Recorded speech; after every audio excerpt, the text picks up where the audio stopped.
tentang coding. Apa? Coding. Kita akan belajar tentang coding. Coba lihat ke sini. Gambar ini memperhatikan. Siapa yang di rumah pernah pegang salah satunya? Saya. Apa kamu pegang di rumah? HP. Terus? Laptop. Laptop. Itu TV yang pernah itu. Pernah lihat TV? Pernah. Ini adalah HP Android. Kemudian TV-nya TV Android juga, Smart TV. Ini laptop biasanya berkaitan dengan kecanggihan teknologi. Yang menyapa kalian ini adalah robot AI. Yang akan kita pelajari materi kita hari ini, berpikir komputasional sebagai dasar coding dan kecerdasan artifisial. Coba diulang, dibaca lagi. Berpikir komputasional sebagai dasar coding dan kecerdasan artifisial. Oke, dulu saya pernah menyampaikan pada pelajaran sebelumnya apa itu coding, apa itu KAA. Masih ingat? Masih. Tujuan kita mempelajari materi coding dan KA tentang kemampuan berpikir komputasional ini. Yang pertama adalah menjelaskan konsep berpikir komputasional. Yang kedua, mengidentifikasi tahapan berpikir komputasional. Tahapannya itu apa saja. Kemudian menerapkan langkah-langkah berpikir komputasional ini pada situasi nyata dalam kehidupan sehari-hari. Berpikir komputasional sebagai dasar coding dan kecerdasan artifisial. Dibaca dulu. Coding adalah proses mengkonversi ide atau keinginan manusia menjadi format yang dipahami komputer menggunakan bahasa pemrograman. Kecerdasan artifisial cabang ilmu komputer yang mengembangkan sistem yang dapat melaksanakan tugas-tugas yang memerlukan kecerdasan manusia, berpikir seperti manusia dan bertindak seperti manusia. Sekarang dengarkan, kita ingat sekilas, dulu sudah pernah saya sampaikan.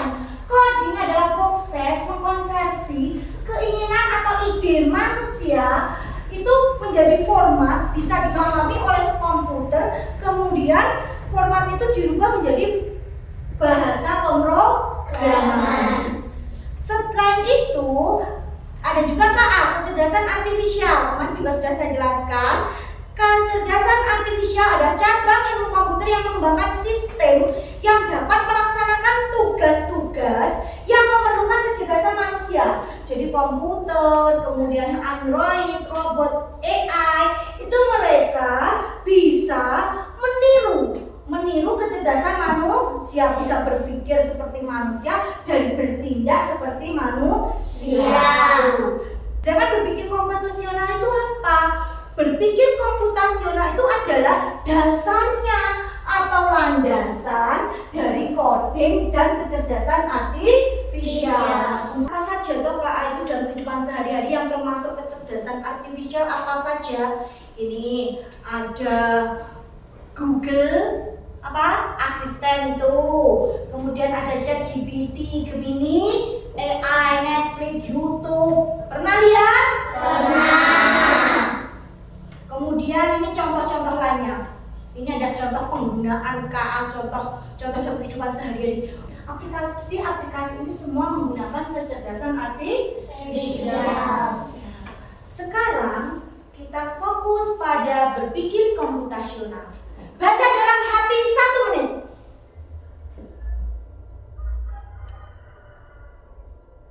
Sudah?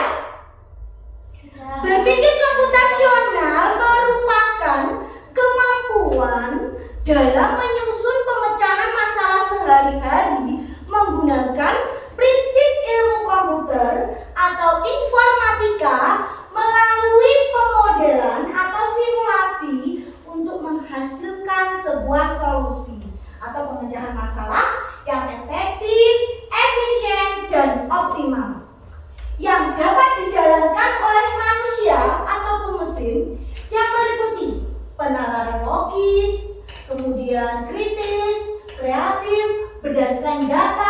baik data individual maupun kelompok. Jadi berpikir komputasional itu kita berpikir seperti cara kerjanya komputer.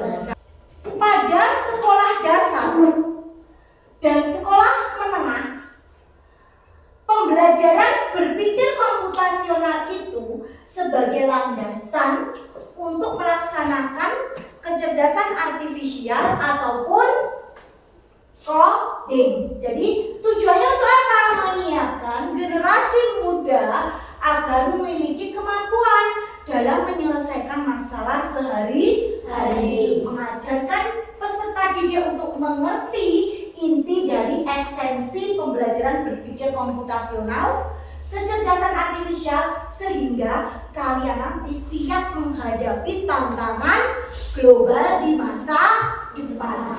Nih, bagaimanakah langkah-langkah atau prinsip berpikir komputasional itu? Langkah-langkah atau prinsip-prinsip berpikir komputasional itu yang pertama adalah decomposition. Apa? Ulangi. Decomposition. Ya, nomor 1 diulangi apa? Decomposition. Apa decomposition? Decomposition itu adalah pelatihan pemecahan masalah. Kemudian yang kedua ada nih pattern recognition atau pengenalan pola. Apa? Pengenalan pola. Yang ketiga abstraction atau abstraksi. Kemudian yang keempat adalah algorithmic thinking atau berpikir algoritmik. Yang pertama, decomposition atau dekomposisi atau bisa juga disebut dengan pemecahan masalah. Apa toh yang dimaksud dengan dekomposisi? Untuk kamu belajar ini, kamu akan berlatih memecahkan masalah. Sebuah masalah yang kompleks kemudian dibagi menjadi bagian-bagian yang lebih kecil agar lebih mudah untuk dikelola, lebih mudah untuk dipahami. Dengan sederhana, sebagai pemecahan masalah yang besar itu menjadi bagian yang kecil.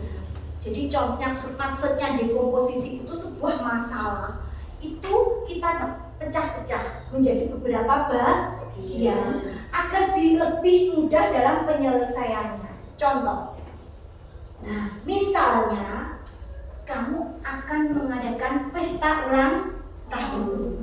Kamu bingung, aku mau mengadakan pesta ulang tahun, gimana ya caranya? Nah, di situ kita bisa menggunakan prinsip komputasional dengan decomposition. Pokok permasalahan kita yang satu itu tadi kita pecah-pecah sehingga jadi beberapa macam. Contoh, mau mengadakan ulang tahun. Nah, kita pecah saja bagian-bagian perencanaan pesta. Apa saja ya yang kita perlukan dalam kegiatan pesta? Kira-kira satu-satu coba disebutkan. Ulfa, kalau mau mengadakan pesta ulang tahun, kira-kira kita butuh apa? Undangan. Oh, betul. Apalagi yang harus ditentukan? Kira-kira Sifain. Kue ulang tahun. Terus apalagi kira-kira yang dibutuhkan? Memilih tempat. Betul. Paling penting sekali. Terus Nan? Kira-kira Nan, ayo apa Nan? Yang perlu kita siapkan ketika menghias ruangan. Iya, hiasannya banyak sekali. Menentukan tempat, undangan untuk teman, siapa saja mau diundang dan menyiapkan makanan. Masalah yang satu tadi kita pecah-pecah menjadi seperti ini. Misalnya ini, saya langsung bawa. Nah, tadi temanya tentang ulang tahun. Lalu kita pecah menjadi misalnya menentukan terus apa lagi? Menyiapkan kue ulang tahun. Menyiapkan makanan. Kemudian waktu juga harus kita tentukan. Waktu waktunya. Kita juga bisa menyiapkan waktu. Kemudian kita juga bisa menyiapkan undangan. Nah, jika permasalahan kita yang satu tadi, permasalahan tentang undangan, tentang apa tadi, kegiatan pesta ulang tahun itu sudah kita pecah menjadi beberapa bagian, maka kita akan lebih mudah menentukan tinggal tempatnya di mana, terus makanannya apa saja, tinggal kita tulis. Nah, dengan begitu maka dekomposisi akan membuat pekerjaan menjadi lebih mudah dikelola.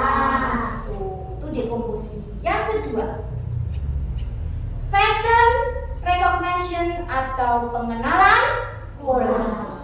Pengenalan pola berarti mengidentifikasi kesamaan atau pola dalam berbagai permasalahan untuk menemukan solusi yang dapat diterapkan kembali, atau dengan kata lain menemukan pola yang bisa digunakan kembali. Jadi pengenalan pola itu berkaitan dengan bentuk susunan suatu pola. Jadi dalam komputer, dalam proses pemrograman di komputer itu condong menggunakan pola berulang. Nah, kalau berpikir komputasional maka kalian harus memahami bagaimana cara menyusun suatu pola. Nah, di sini saya punya pola. Coba, tadi setiap kelompok sudah punya kertas kan? Sudah. Oke. Di sini pertama, coba, ini polanya apa? Warnanya kuning sebenarnya. Ini apa ini? Terus merah, terus oke, sekarang kira-kira pola setelah ini apa? Coba kamu gambarkan pola lanjutannya. Persegi panjang, lingkaran, segitiga, persegi panjang, lingkaran, garis hitam. Coba digambarkan.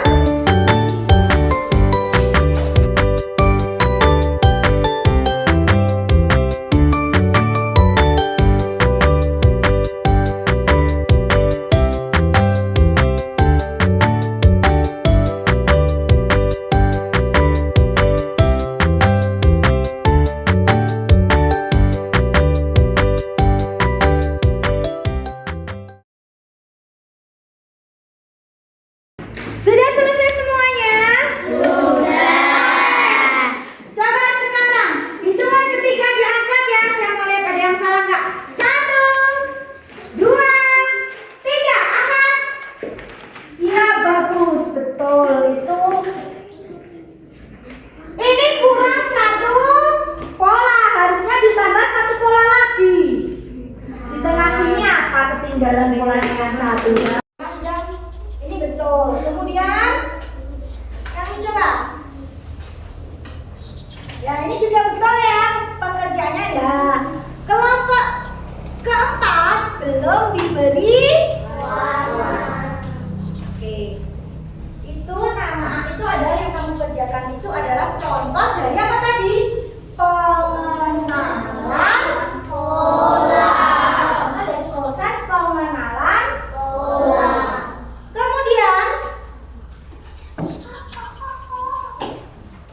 proses selanjutnya adalah abstraksi. Apa? Abstraksi. Abstraksi apa? Abstraksi. Apa abstraksi itu? Abstraksi adalah menyaring informasi yang tidak relevan dan hanya mengambil bagian yang penting saja untuk menyelesaikan suatu masalah. Contohnya. Nah,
Siapakah aku, Akbar? Melati. Bunga melati. Betul jawabnya? Betul. Kita beri tepuk tangan. Nah, contoh abstraksi itu juga contoh berpikir komputasional, yaitu yang apa? Yang abstraksi. Tahapan berpikir komputasional yang berikutnya adalah apa? Baca bersama-sama. Algorithmic thinking. Berpikir algoritmik itu artinya kita itu menyusun langkah-langkah, instruksi ataupun suatu prosedur yang sistematis untuk menyelesaikan suatu masalah tertentu. Jadi yang dimaksud dengan algorithmic thinking atau berpikir algoritma itu gini, kita itu menyusun sesuatu, menyusun prosedur bisa juga menyusun langkah-langkah membuat sesuatu itu secara terstruktur, secara urut dan benar. Benar bisa dibuktikan, jika itu dikerjakan maka tidak ada kesalahan. Itu salah satu prinsip dari komputasional atau prinsip seperti komputer itu seperti itu. Kita akan mempraktikkannya juga dalam kehidupan sehari-hari. Pernah membuat minuman? Pernah. Itu kan prosedurnya harus urut langkah-langkahnya. Bisa disebutkan secara urut. Kemarin kalian sudah saya bagi kelompok. Ada berapa kemarin? 4. Ya kan? Sudah saya kasih tugas. Nah, nanti tugas kalian itu mengurutkan. Kartu ini berisi tentang langkah-langkah membuat salad buah. Kita bikin salad buah. Bisa kan? Bisa. Coba kalau bisa kartu-kartu ini nanti kamu urutkan, kamu tempel pada kertas yang saya bagikan ini. Nanti kamu tempel secara urut ya. Atas sendiri harus judulnya nih. Cara membuat salad buah. Ini atas sendiri judulnya seperti ini. Ini judulnya cara membuat salad buah. Lalu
Ketiga, kupaslah buah-buahan. Keempat, potong kecil-kecil buah-buahan.